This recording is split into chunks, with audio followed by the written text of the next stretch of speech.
My brother defended his girlfriend after she leaked my baby shower details, hospital info, and ultrasound photos to my schizophrenic ex, who once chased me with a knife, so I went no contact.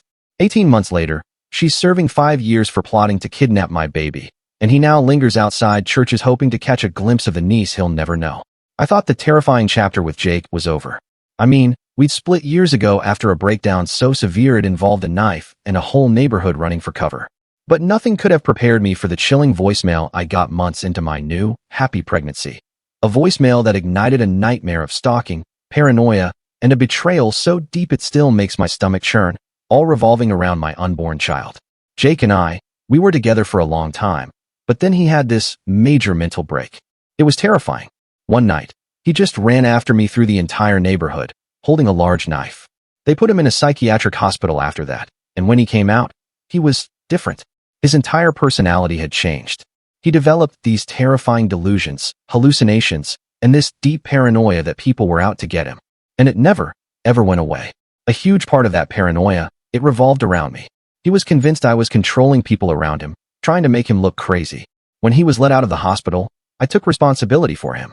Eventually, he was diagnosed with schizophrenia. Even though we weren't together anymore, I cared about him. I really did.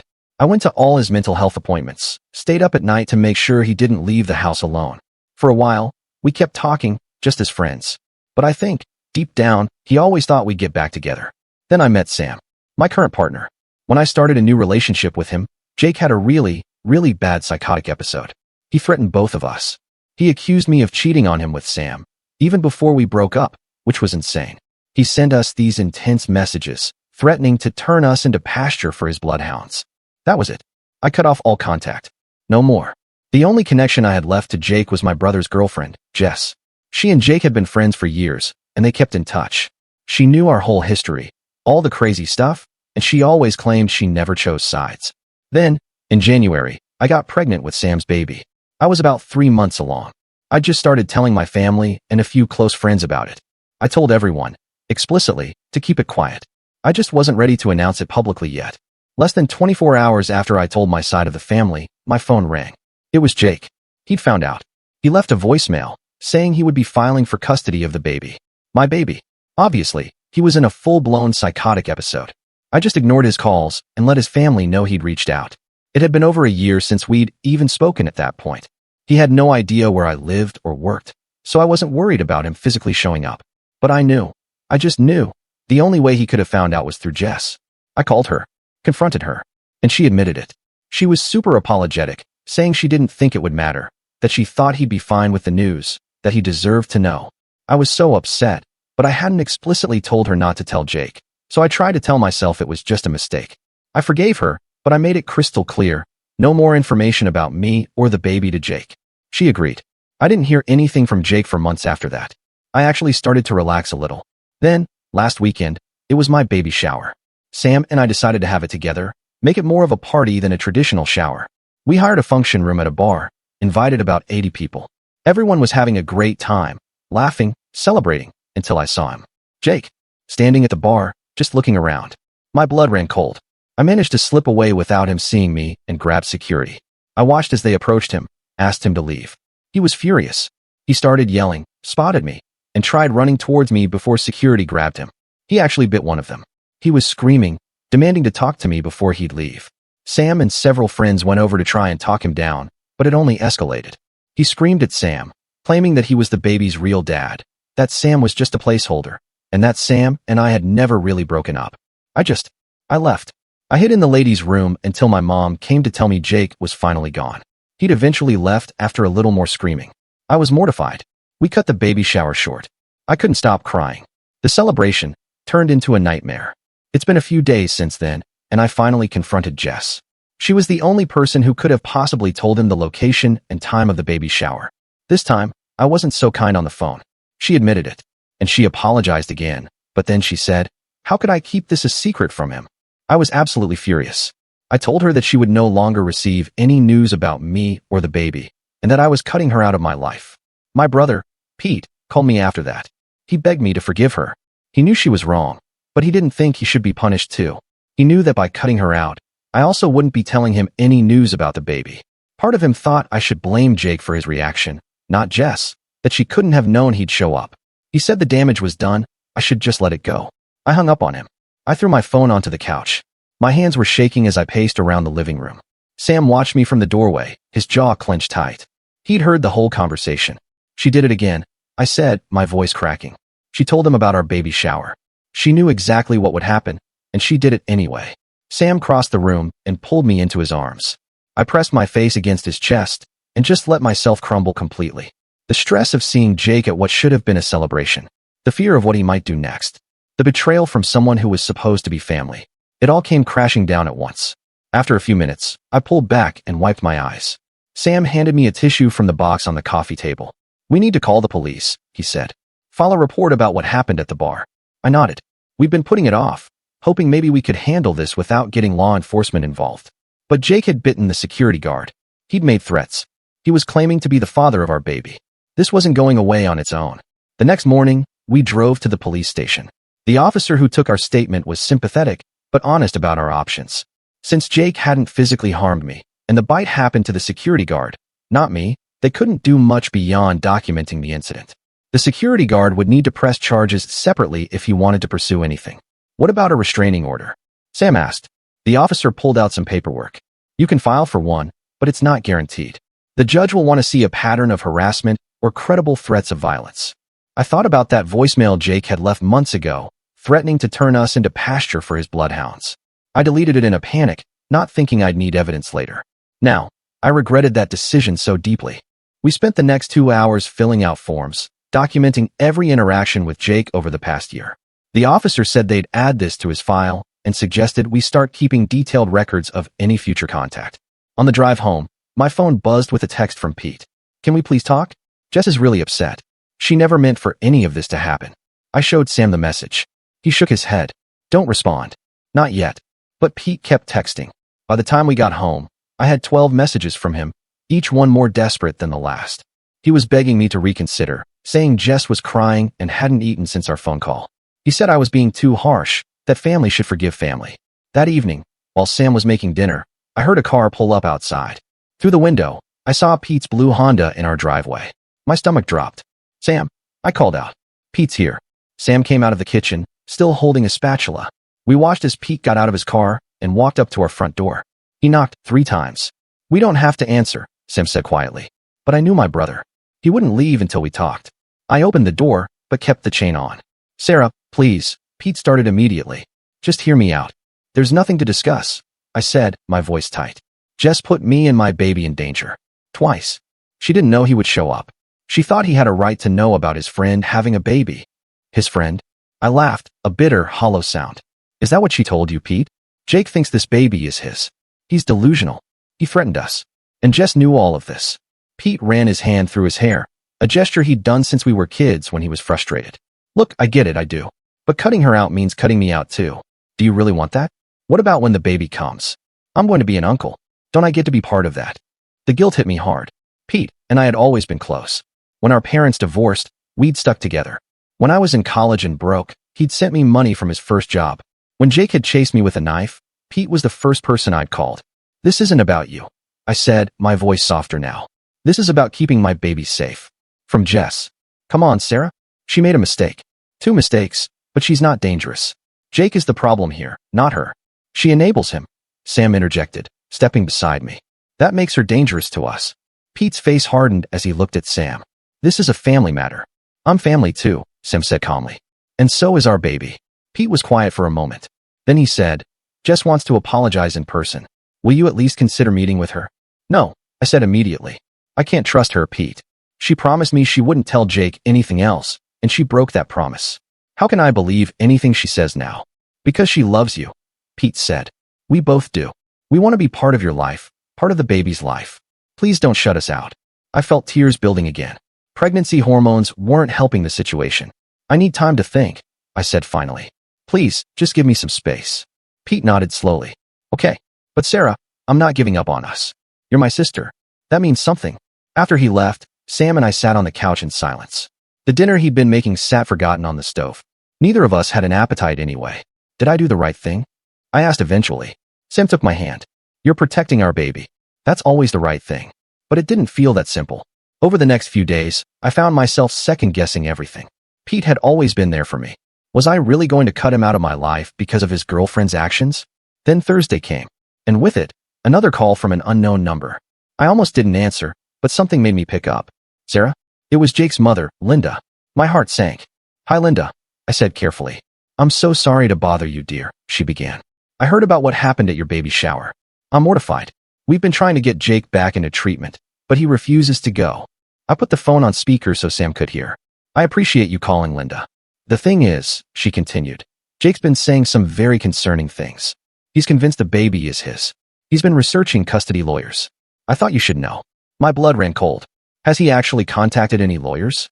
I don't think so. Most won't take his calls once they realize. Well, once they talk to him. But Sarah, he's fixated on this. He has pictures of you from social media that Jess sent him. He's created this whole fantasy about your life together. Jess sent him pictures? My voice was sharp, a raw edge to it. Linda paused. I'm sorry, I thought you knew. She's been keeping him updated on your pregnancy. Photos from your social media. Details about doctor's appointments. She means well, I think, but... I hung up. I couldn't listen to another word.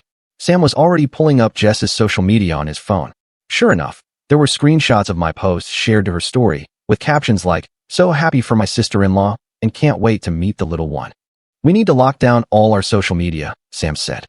Make everything private. I nodded, but I was thinking about something else. If Jess had been sending Jake photos and updates this whole time, what else had she told him? Did he know what hospital I was planning to deliver at? Did he know my due date? That night, I couldn't sleep. Every car that drove past made me tense. Every sound outside had me checking the locks. Sam tried to reassure me, but I could see the worry in his eyes too. Friday morning, I called my OB's office and explained the situation. They immediately put a security note on my file and assured me that no information would be given out over the phone. They also suggested I consider delivering at a different hospital than originally planned, just to be safe. The reality of having to rearrange my entire birth plan because of Jake's delusions and Jess's betrayal hit me hard. This was supposed to be a happy time. Instead, I was living in fear. That afternoon, while Sam was at work, I heard a knock at the door. Through the peephole, I saw Jess standing on my porch. She was holding a gift bag and looking around nervously.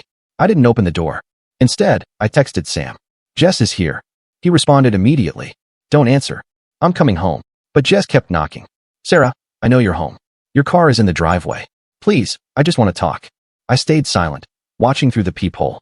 After a few minutes, she set the gift bag down and pulled out her phone. My phone rang a second later. I didn't answer. Sarah, please, I heard her say to my voicemail. I know you're angry. You have every right to be. But I need to explain. Jake, he manipulated me. He made me think I was helping. I see now how wrong I was. Please let me in so we can talk. She stayed on my porch for 20 minutes, alternating between knocking and sitting on the steps. Finally, Sam's car pulled up. I watched as he got out and approached her. I couldn't hear their conversation, but I could see the body language. Jess was gesturing wildly, clearly upset. Sam stood with his arms crossed, shaking his head. Eventually, she picked up her gift bag and walked to her car. Sam waited until she drove away before coming inside. What did she say? I asked. More excuses, Sam said. She claims Jake's been calling her constantly, threatening to hurt himself if she doesn't give him information about you. She says she was trying to keep him calm. Do you believe her? Sam shrugged. Does it matter? Even if it's true, she chose his well-being over yours. Over our babies. He was right, but it didn't make me feel better. That night, Pete called again. This time, I answered. Jess told me she came by, he said, without preamble. Sarah, she's falling apart. She knows she messed up. Can't you see she's trying to make things right? By showing up at my house uninvited? I snapped. That's exactly the kind of boundary crossing that got us here in the first place. She brought you a gift for the baby. She spent hours picking it out. I don't want her gifts, Pete. I want her to stop giving my stalker ex-boyfriend information about my life. She's not doing that anymore. How can I trust that? How can I trust anything she says when she's lied to me twice already? Pete was quiet for a long moment. Then he said, what if I promise to make sure she doesn't contact Jake anymore? What if I monitor her phone, her social media? Would that be enough? The desperation in his voice broke my heart, but I had to think about my baby. I can't take that risk, Pete. I'm sorry. So that's it. You're really going to cut me out of your life? Miss out on being an uncle because of this? You're choosing to stay with someone who puts my baby in danger, I said. That's your choice, Pete. Not mine. The line went dead. I stared at my phone, feeling the weight of what I'd just done. Sam rubbed my back gently as I set the device aside. The next morning brought an unexpected development. Our doorbell camera alerted us to movement on the porch. When Sam checked the footage, we found a thick envelope wedged under our doormat. Neither of us had heard anyone approach. Sam retrieved it, wearing gloves. We were taking no chances. Inside was a handwritten letter in Jake's distinctive scrawl, pages and pages of rambling text. His handwriting deteriorated as the letter progressed, becoming increasingly erratic. He wrote about our secret meetings that never happened, about messages I'd supposedly sent him through news broadcasts, about how the baby was conceived during a night he'd imagined we'd spent together, months after our actual breakup. The most disturbing part came near the end. He'd drawn a crude map of what he believed was our daily routine, morning walks I didn't take, doctor's appointments at clinics I'd never visited, even a work schedule for a job I didn't have. It was completely fabricated, but the level of detail showed how much time he'd spent constructing this alternate reality. We immediately drove back to the police station. The officer from our previous visit reviewed the letter with a deepening frown. This time, she seemed more concerned. "This shows clear escalation," she said. "The fact that he knows your address and is leaving items at your home changes things. I think you have grounds for a protective order now." She helped us file the paperwork, but warned the process could take several days. In the meantime, she suggested we vary our routines and consider installing additional security measures. That afternoon, while Sam ran to the hardware store for new locks and security cameras, I sat at the kitchen table, making lists, hospitals to contact about delivery options, friends who needed to know about the situation, security measures for the house. My phone buzzed with a text from an unknown number. "Hi Sarah, this is Christy from your prenatal yoga class.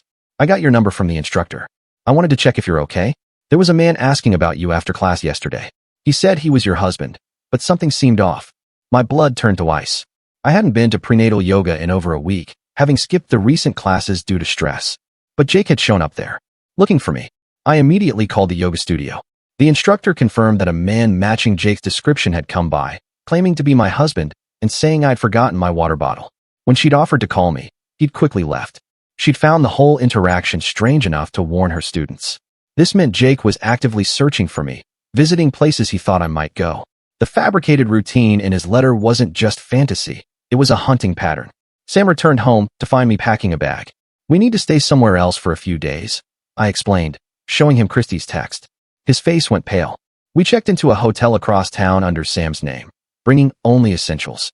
That evening, as we sat on the unfamiliar bed eating takeout, my phone rang. It was my mother. "Honey, I just had the strangest call," she began. "Someone claiming to be from your doctor's office called, asking to confirm your address for delivery of medical supplies. But they already had the wrong address. Someplace on Maple Street." Maple Street. That was where Jake lived with his parents. "Mom, that wasn't my doctor's office. That was Jake, or someone helping him. Did you give them any information?" "Of course not.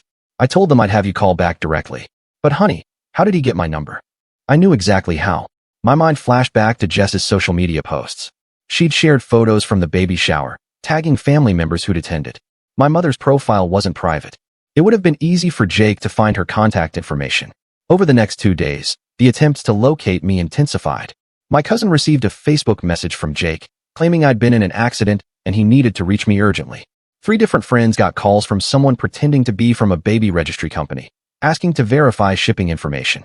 My workplace received multiple hang-up calls. Each incident was documented and reported to the police.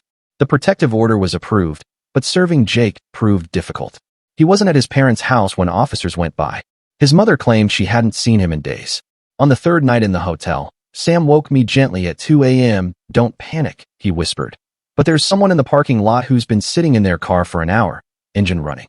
We peered through the curtain. The car was positioned with a clear view of our room. We couldn't make out the driver in the darkness. Sam called the hotel security while I dialed 911. By the time police arrived, the car had gone, but the officer who responded ran the partial plate Sam had noticed. It came back to a rental agency. When they pulled the records the next morning, the car had been rented by Jess. I felt sick. Even after everything, part of me had hoped I was wrong about her involvement. But here was proof that she was actively helping Jake stalk us. We switched hotels immediately, this time going through a friend who booked the room in their name. I called the detective handling our case and informed her about the rental car. She said they'd bring Jess in for questioning that afternoon. Pete called from an unknown number. I'd blocked his regular one. Against my better judgment, I answered. "Sarah, what the hell? The police just showed up at my apartment looking for Jess. They're saying she's involved in stalking you. She was sitting outside our hotel room at 2 a.m. Pete, in a rental car watching us. Silence. Then, that's not possible. She was home with me all night. The rental agreement had her name on it. Her driver's license number. Someone must have stolen her identity or something. Sarah, she wouldn't do that. Just like she wouldn't tell Jake about my pregnancy or the baby shower. Pete, open your eyes. You're being paranoid. This pregnancy has made you. I hung up before he could finish that sentence. But his words stung. Was I being paranoid? No. There was a rental agreement with Jess's name on it. That was fact, not paranoia. The detective called an hour later. We spoke with Miss Jess at her workplace. She claimed she rented the car for a friend who doesn't have a credit card. She says she had no idea what it was being used for. The friend being Jake? She wouldn't say. She's refused to answer any more questions without a lawyer. Of course she had.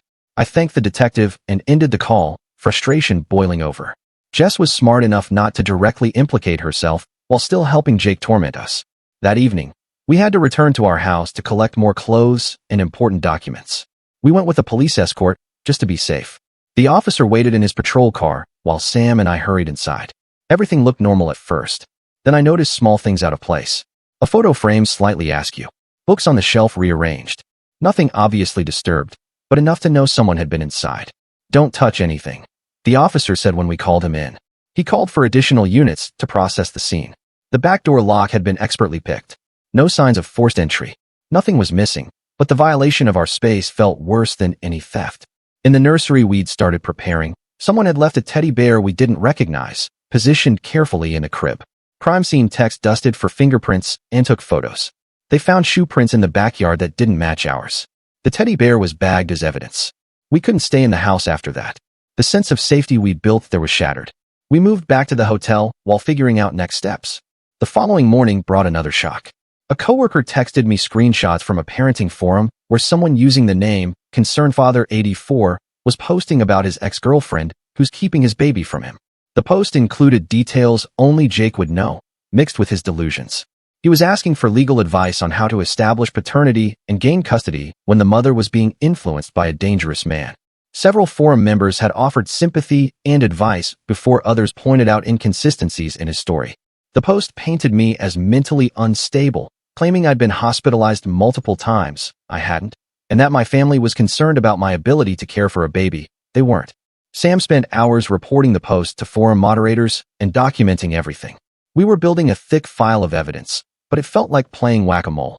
Every time we addressed one threat, two more popped up. My OB called that afternoon. I wanted to alert you that we had someone call claiming to be your insurance company, asking about your upcoming delivery date and which hospital you'd chosen. We didn't provide any information, but I thought you should know. The calls were getting bolder. Jake, or someone helping him, was trying every avenue to get information about when and where I'd be most vulnerable. That night, unable to sleep again, I made a decision. I called my aunt who lived 3 states away. She'd been following the situation through my mother and immediately offered her help. Come stay with me, she said. You can deliver at the hospital here. No one would think to look for you this far away. Sam and I discussed it for hours. Leaving felt like running away, but staying felt increasingly dangerous. We had 2 months until my due date. 2 months of this escalating harassment, never knowing when Jake might appear or what he might do. We decided to go, but first, we needed to tie up loose ends, work arrangements, medical record transfers, packing what we needed. We gave ourselves a week to prepare, telling no one except my aunt about our plans. 3 days into preparations, I got a call from Linda again. Her voice was shaking. Sarah, I'm so sorry to call again, but Jake's missing. He left the house 2 days ago, and we haven't seen him since. His car is gone, and he took his father's hunting equipment, camping gear, but also some knives. His father's collection. I've called the police, but since he's an adult and hasn't committed a crime, my hand instinctively went to my belly. Linda, do you have any idea where he might go? He's been talking about bringing his family home, Sarah. I'm scared of what he might do to himself, or to others. After I hung up, Sam immediately called the detective on our case. She assured us they'd issue a bolo, be on the lookout, for Jake and his vehicle. But we all knew how big the city was, how easy it would be for him to hide. We moved up our departure timeline. Sam took emergency leave from work while I made hurried arrangements with my job for remote work. We packed only essentials, planning to have the rest shipped later. The night before we were set to leave, I made one last attempt to reach Pete. I called from the hotel room phone, knowing he wouldn't recognize the number. Pete, it's me. Don't hang up. Jake's missing and he took weapons. His mother is worried he might hurt someone. You need to keep Jess away from him if he contacts her. Sarah, his voice was tired, strained. Jess and I broke up yesterday. I found messages between her and Jake on her tablet. You were right. She's been feeding him information this whole time. Not just about you. About your friends. Your routine. Everything. Relief and sadness washed over me simultaneously. I'm sorry, Pete. No. I'm sorry. I should have believed you. I was so caught up in, I don't know, trying to keep everyone happy. I didn't want to see what was right in front of me. Where's Jess now? She packed her things and left. Said she was going to stay with a friend. Sarah, in those messages, Jake's not well. He's completely detached from reality, and Jess was encouraging it. Telling him he had rights to the baby. That you were the one being unreasonable. We're leaving town, I admitted. Tomorrow. Just until the baby's born, and we can figure out a safer situation. Good. That's good, Sarah. Can I, when this is over, when you're safe, can we try to fix this? I know I messed up, but you're my sister. Let's focus on getting through this first, I said softly. Pete, if Jake or Jess contact you, please call the police immediately. I will. I promise. And Sarah, I love you. Be safe. The next morning, we loaded our car in the pre-dawn darkness. Sam did a thorough check of the vehicle while I waited in the hotel lobby with our bags. Everything seemed clear. We were just pulling out of the parking lot when Sam's phone rang. It was the detective. We found Jake's car, she said, her voice tense. It was parked 2 blocks from your house. We're searching the area now, but there's no sign of him. 2 blocks from our house. He'd been that close while we'd been preparing to leave. There's more, the detective continued. We arrested Jess an hour ago. She was trying to board a flight. When we searched her luggage, we found printed copies of your medical records, ultrasound photos, and a detailed timeline of your pregnancy. My breath hitched. She also had a burner phone with text to Jake, sent over the last 48 hours. What did the text say? She was telling him you were planning to leave town. She didn't know where, but she knew you were going. The last message was sent yesterday evening. My blood ran cold. Jake knew. We were running. He knew we were leaving today. We're increasing patrols in your area, the detective said, but I recommend you continue with your plans to leave. The sooner the better. Sam pressed harder on the accelerator as we merged onto the highway. I kept checking the mirrors, looking for any car that might be following us. Every vehicle that stayed behind us for more than a few exits made my heart race. 3 hours into the drive, we stopped for gas in a small town. Sam filled the tank while I used the restroom. When I came out, I saw him talking to a state trooper by our car. Ma'am, the trooper said as I approached, your husband flagged me down. Given your situation, I'm happy to escort you to the county line. Make sure you're not being followed. The gesture nearly made me cry. We followed the patrol car for the next hour, feeling safer than we had in weeks. At the county line, the trooper wished us well and turned back. We drove for 12 hours total, stopping only for necessities. By evening, we were pulling into my aunt's driveway in a quiet suburban neighborhood. She met us at the door with tears and hugs. You're safe now, she said, ushering us inside. Everything's going to be okay. But even as I settled into the guest room, surrounded by the warmth of family and miles from Jake, I couldn't shake the feeling that this wasn't over. Jake was still out there, still delusional, still convinced that my baby was his. That night, as Sam slept beside me, I placed my hands on my belly and felt the baby kick. In 2 months, this child would be born. Would we still be hiding then? Would we ever be able to go home? My phone, which I'd kept off during the drive, buzzed with accumulated messages. When I finally turned it on, most were from concerned friends and family. But one stood out. A text from an unknown number, sent just hours after we'd left. You can't run forever. A father has rights. See you soon. I showed Sam in the morning. He immediately called the detective, who confirmed the number was from another burner phone. They were trying to trace where it had been purchased. My aunt, a retired nurse, helped me find a new OB and get my records transferred. The staff at the new clinic were understanding when I explained the situation, putting additional security measures on my file. Days passed quietly. We established a routine. Morning walks in my aunt's neighborhood, afternoon preparations for the baby, evenings spent planning our next steps. Sam worked remotely while I tried to focus on staying calm for the baby's sake. But the peace was shattered a week later. My mother called, hysterical. Sarah, Jake showed up at my house. He was demanding to know where you were. I didn't open the door and I called the police. But he smashed my garden gnome against the window before they arrived. Are you okay? Is Dad with you? I'm fine, just shaken. Your father's here. The police took Jake into custody, but honey, he looked terrible. Like he hadn't slept or eaten in days. He kept screaming about his baby. About his rights.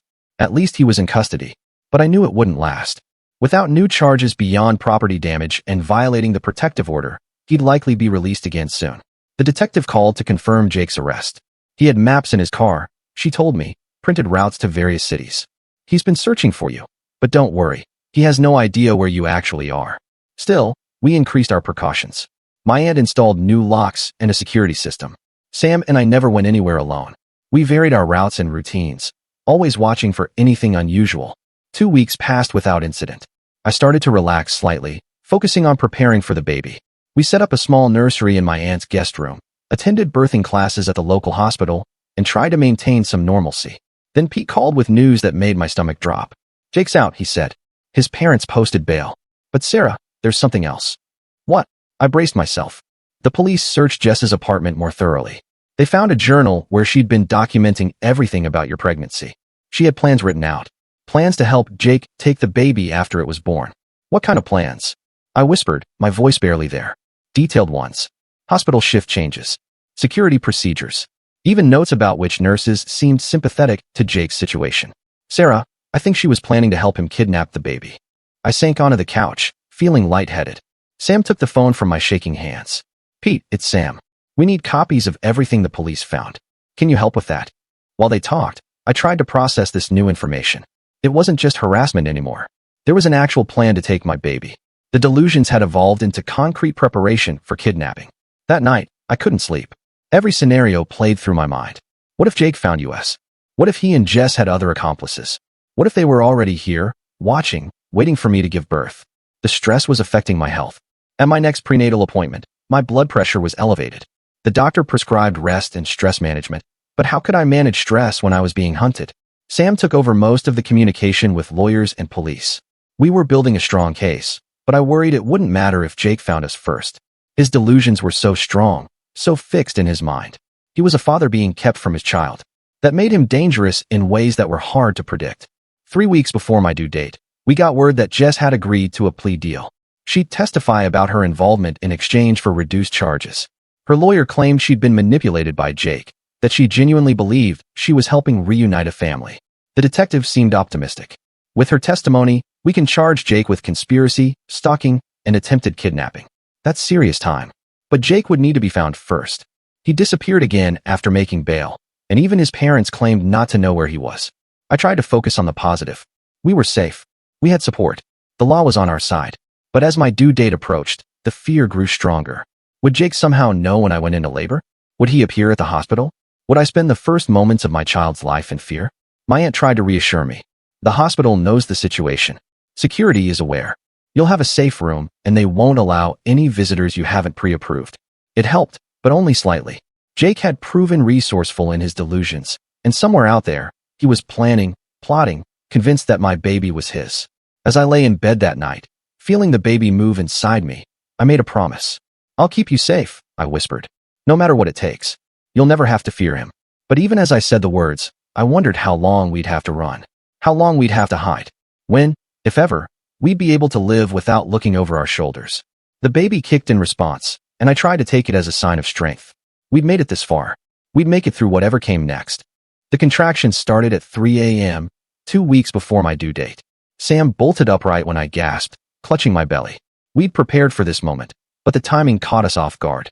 My aunt drove us to the hospital while Sam called ahead to alert security about our situation. The staff whisked us straight to a private room on a restricted floor. 2 security guards were posted outside. Between contractions, I watched the door obsessively. Every footstep in the hallway made my heart race. Sam squeezed my hand, reminding me to breathe. The nurses checked my dilation, still early stages. Hours crawled by. The pain intensified. Around noon, the head nurse came in with a concerned expression. She explained that a man had tried to enter the maternity ward, claiming to be my husband. Security had intercepted him at the main desk. He'd become agitated when they couldn't find my name in the system. We'd registered under an alias for safety. My whole body tensed. Sam immediately called the detective while the nurse increased security protocols. They moved us to a different room as a precaution. The detective called back within minutes. The man at the desk wasn't Jake. It was a confused father looking for his wife, who'd gotten the hospital wrong. False alarm. But it showed how on edge we all were. Labor progressed slowly. By evening, I was exhausted and only 6 centimeters dilated. The epidural helped with pain, but not with fear. Sam never left my side, even when I squeezed his hand hard enough to leave marks. My phone, silenced but visible, lit up with a text from Pete. Heard from Mom. You might be in labor. Jake's been spotted in Arizona. You're safe. Arizona. Hundreds of miles from where we actually were. Some of the tension eased from my shoulders. The baby arrived at 2:47 a.m. after 24 hours of labor. A healthy girl, screaming her lungs out. The moment they placed her on my chest, everything else faded. Sam cried openly, kissing both our foreheads. We named her Emma. She had Sam's nose and my stubborn chin. Perfect, tiny fingers that wrapped around mine with surprising strength. The hospital maintained strict security for our entire stay. Only pre-approved visitors could enter. My aunt, my parents who'd driven up, and Sam's family. Pete wasn't on the list. That hurt, but I couldn't risk it. Not yet. On our second day, Linda called. Jake had been arrested in Arizona after a disturbance at a shopping mall. He'd been approaching pregnant women, demanding to know if they were me. One woman's husband had called police when Jake grabbed her arm. This time, with multiple witnesses and assault charges, he wouldn't make bail easily. The detective confirmed they were pursuing federal charges for crossing state lines to stalk and harass. Combined with Jess's testimony about the kidnapping plot, Jake faced serious prison time. We brought Emma home to my aunt's house 3 days later. The nursery we'd hastily assembled welcomed our daughter. Sam took 2 weeks off work to help with the adjustment. My aunt cooked meals and offered experience guidance. Breastfeeding proved challenging. Emma was a voracious eater but had trouble latching. A lactation consultant visited daily, patiently working with us. Sleep became a distant memory. Sam and I took shifts, stumbling through diaper changes and feedings in a haze of exhaustion. 2 weeks after Emma's birth, Jess's trial began. The prosecutor needed my testimony via video link. Seeing her on screen, orange jumpsuit replacing her usual stylish clothes, stirred complicated emotions. She looked smaller, defeated. I testified about the baby shower incident, the leaked information, finding her rental car outside our hotel. The defense attorney tried to paint her as another victim of Jake's manipulation, but the evidence was overwhelming. Her detailed journal entries about helping Jake reclaim his child were particularly damning. The jury deliberated for only 3 hours. Guilty on all counts. Conspiracy to commit kidnapping, stalking, harassment. The judge sentenced her to 5 years with possibility of parole in 3. Pete attended every day of the trial. He sent me one text after the verdict. I'm sorry for everything. Jake's trial was scheduled for the following month. His public defender was pushing for an insanity plea, arguing he couldn't be held responsible due to his schizophrenia. The prosecutor assured us that even if successful, he'd be committed to a secure psychiatric facility for years. Meanwhile, we settled into a routine with Emma. She started sleeping in 3-hour stretches, which felt like a miracle. Her first real smile came during a diaper change, causing Sam to whoop loud enough to wake the neighbors. My maternity leave was running out. Working remotely from my aunt's house was possible, but we needed to make long-term decisions. Our house back home sat empty. The nursery we'd started still half-finished. The mortgage payments continued regardless. Sam flew back for a weekend to assess the situation. He changed the locks, installed a comprehensive security system, and met with a realtor about possibly selling. The house felt tainted now, he reported. Too many bad memories. While he was gone, I took Emma for her 1-month checkup. The pediatrician pronounced her perfectly healthy, gaining weight appropriately. In the waiting room afterward, another mother struck up a conversation. Her daughter was 2 weeks older than Emma. We exchanged numbers, promising to meet for coffee. It felt strange making mom friends in a city where I was essentially hiding, but Emma needed normalcy, even if our situation was anything but normal. Jake's trial began on a Tuesday. I testified again, this time in person. Sam stayed with Emma at my aunt's house while I flew back for the day. Seeing Jake in court was jarring. He'd lost weight, his hair grown long and unkempt. He stared at me throughout my testimony, occasionally muttering to himself.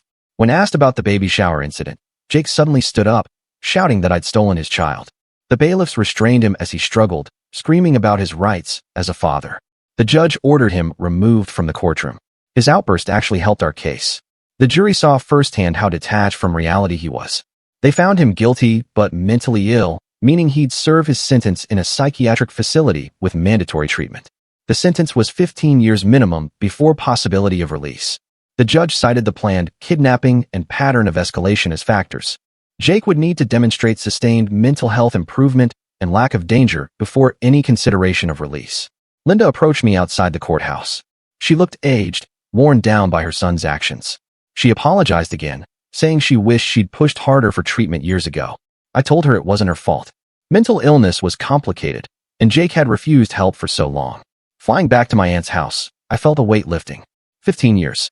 Emma would be in high school before Jake could potentially be free. We had time to build a life without constantly looking over our shoulders. Sam had news when I returned. His company had approved a permanent remote position. We could stay with my aunt or move anywhere we wanted. The freedom felt overwhelming after months of feeling trapped. We decided to stay put for now. My aunt adored having us there, and we'd found a good pediatrician and support system. Emma was thriving, already holding her head up during tummy time. Pete reached out again, asking if he could meet Emma. I struggled with the decision for days. He'd chosen Jess over my safety, but he'd also realized his mistake. Sam left the choice to me. I agreed to a meeting in a public place, a busy cafe downtown. Pete arrived alone, looking nervous. When he saw Emma in her carrier, his face crumpled. He asked permission before gently touching her tiny hand. We talked for an hour. He updated me on our extended family, shared how he'd been attending therapy to understand how he'd enabled Jess's behavior. He didn't ask for immediate forgiveness, just a chance to slowly rebuild trust. I told him we could try supervised visits for now, building from there. Emma deserved to know her uncle, but I needed to protect her first. Pete understood, grateful for even this small opening. 3 months after Emma's birth, we made our first trip back home. Just a day visit to collect belongings and meet with the realtor. The house sold within a week to a young couple excited about the neighborhood. I hoped they'd create better memories there. We used the sale proceeds to buy a small house 2 towns over from my aunt, close enough for regular visits, but our own space to build a life. Emma's nursery was the first room we decorated, soft yellows and greens with woodland creatures on the walls. Sam returned to the office part-time while I worked from home. We found a wonderful daycare for the days we both needed to work. Emma adapted quickly, charming the staff with her gummy smiles. The first time I ventured out without constantly checking behind me felt surreal. Grocery shopping became just grocery shopping, not a stealth mission. Emma and I joined a Mommy and Me class where no one knew our history. Pete visited monthly, slowly earning back trust. He brought toys and books, respecting every boundary I set. Watching him with Emma, I saw glimpses of the brother I'd grown up with. 6 months after the trials ended, I finally stopped jumping at unexpected noises. Emma was crawling, exploring every corner of our new home with determination. Sam baby-proofed obsessively, patting every sharp corner. We hosted our first gathering, a small barbecue for Emma's half-birthday. Friends from our mommy group, some of Sam's coworkers, my aunt. Normal people, living normal lives. Emma smeared cake all over her face while everyone laughed. That night, after guests left and Emma slept peacefully in her crib, Sam and I sat on our back porch. The stars were visible here, away from city lights. We didn't talk about Jake or Jess or the months of fear. Instead, we planned Emma's first birthday party, debating themes and guest lists. Life had found its rhythm: doctor appointments, playdates, work deadlines, date nights when my aunt babysat. The hypervigilance faded into background awareness. We'd never forget what happened, but it no longer defined every moment. Emma took her first steps at 11 months, toddling between Sam and me with delighted squeals. I recorded it on my phone, sharing the video with family. Even Pete got a copy, responding with heart emojis and tears of joy. The restraining order against Jake remained permanent. Annual reviews confirmed he was receiving treatment, but still fixated on delusions about me. His doctors reported slow progress. Jess had been transferred to minimum security, reportedly taking college courses. Sometimes I wondered if we'd ever truly feel safe. Then Emma would laugh, or Sam would make a silly face, or my aunt would call with gossip from her book club, and I'd realize we already were. Safety wasn't the absence of threat, but the presence of love, support, and determination to live fully despite our past. Emma's first birthday arrived with fanfare. The princess theme might have been cliché, but her joy made it perfect. Pete came, bringing a handmade wooden toy chest he'd spent months crafting. Watching Emma toddle around in her puffy pink dress, cake in her hair, and surrounded by people who loved her, I felt the last piece of fear dissolve. We'd survived. More than that, we'd built something beautiful from the ashes of terror. Emma would grow up knowing she was protected, loved, and worth every battle we'd fought to keep her safe. That night, I tucked her into the crib, whispering the same promise I'd made while pregnant. But now, it felt different. Not a desperate vow made in fear, but a simple truth. She was safe. We made sure of it.